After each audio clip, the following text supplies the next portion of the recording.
Isang mapagpalang tanghali sa inyong lahat, mga kabarangay. Isang kwento na naman ng pag-ibig ang ating mapapakinggan. Dito lang sa numero 1 niyong tambayan, ito ang 97.1 Barangay Love Story, ang kwento mo.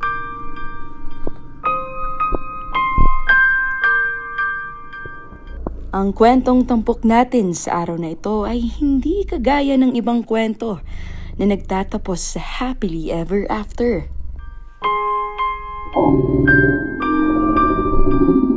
Dahil ang kwentong ito, mga kabarangay, ay mala Romeo and Juliet. Na umano'y nagsimula sa once upon a time. At nagtapos saan they died tragically ever after.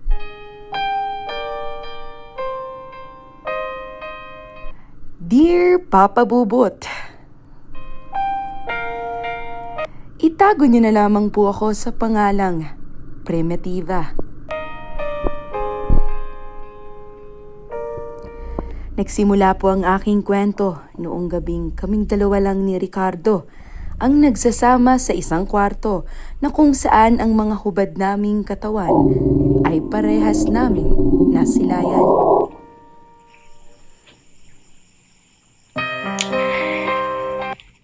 Mahal? Nasaan tayo? Bakit ang dilim naman dito? Huwag ka mag-alala, mahal. Ang gabing ito ay sa ating dalawa lang. Sigurado ka ba sa gagawin natin, mahal? Baka pagalitan ako ni Papa pag nalaman niya to. Ako, kung bahala sa iyo, mahal.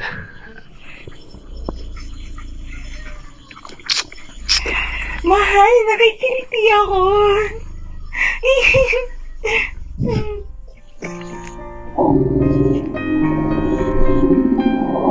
Natapos nga ang gabing iyon, Papa Bubot, na pinainit naming dalawa ang isa't isa. At kung saan ang gabing iyon ay puno ng pagmamahalan sa pagitan naming dalawa.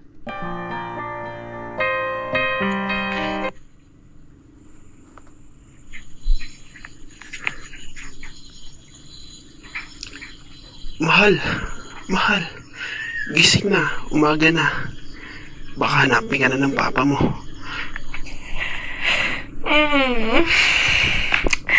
Oo nga pala, mahal. Baka hinahanap na ako ni Papa niyan.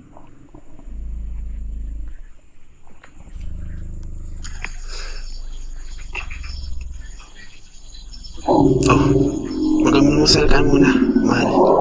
Ipagtitimpla kita ng kape. Hindi na muna, mahal. Kailangan ko nang makauwi ngayon. Ihahatid mo naman muna ako sa sakayan.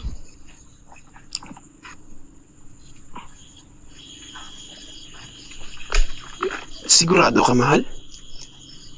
O sige, magbihis ka na at hihiramin ko muna yung motor ni kumparing Danny.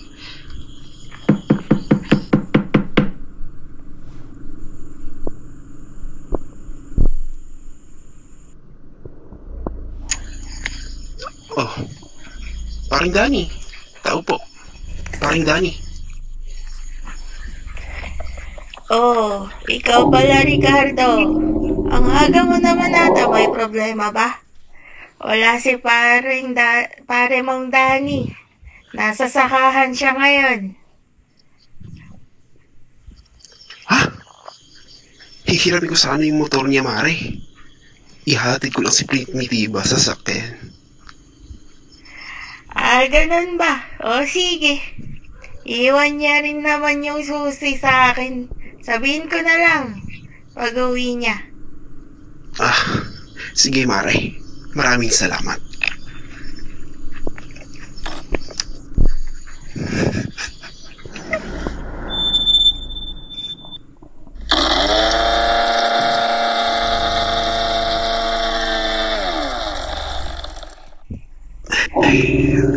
Mahal, tara na. Nakapag-ayos ka na ba? Nahiram ko na yung motor. Oo, mahal. Tapos na. Oh, sakay ka na mahal. Yumakap ka sa akin ng mahigpit ha. Yung tila ba, di na tayo ipaghihiwalay. Ikaw talaga, mahal. Ang aga-aga nang bubola ka na agad. Dahan-dahan ka lang, ha? Oo naman mahal, ako bahala sa'yo. Ipagpag-drive kita hanggang gusto mo.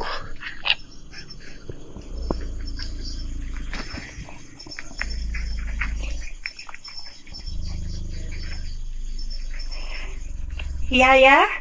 Andyan na ba si Papa?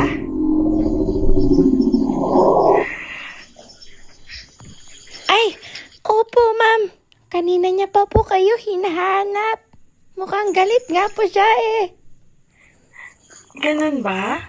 Nasaan siya? Ano, nasa may balkonahe po ma'am. Wait, puntahan ko. Papa? Saan ka na naman galing, babae ka? Hindi ka na naman. Sa Ricardong yon. Ano? Ilang beses ko bang sasabihin, layuan mo yung lalaking yon? Pero Papa, mahal ko po siya. Mahal ko si Ricardo. Pesting pagmamahal yan. Hindi kita pinalaki para lang pakasalan ng magsasakang yon, Primitiba. Hindi ka nababagay sa hampas lupang Ricardong yon. At kanino ako nababagay, ha, Papa? Hindi ikaw ang magdidikta ng kapalaran at nararamdaman ko. Ama lang kita.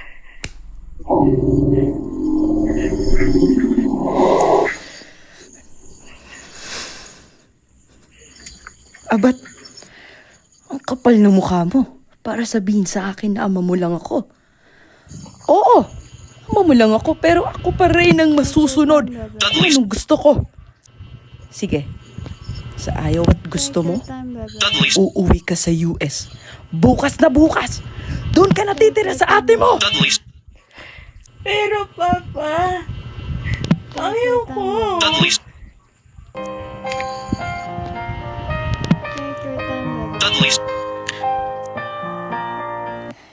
Hindi sa madaling pinagdaanan ko sa kamay ng aking papa, Papa Bubot. Hindi ko mawari kung bakit hindi niya gusto si Ricardo para mapangasawa ko. Ngunit Papa Bubot, dumating sa punto na hindi na ako pinalabas ng bahay ni Papa at ako'y kinukulong na ito.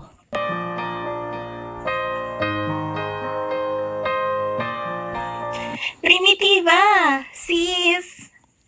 Parang wala namang ata siya sa kanila eh.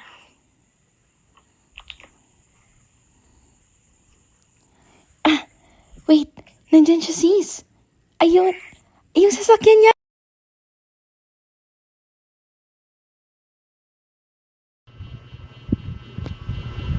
Take your time, baby.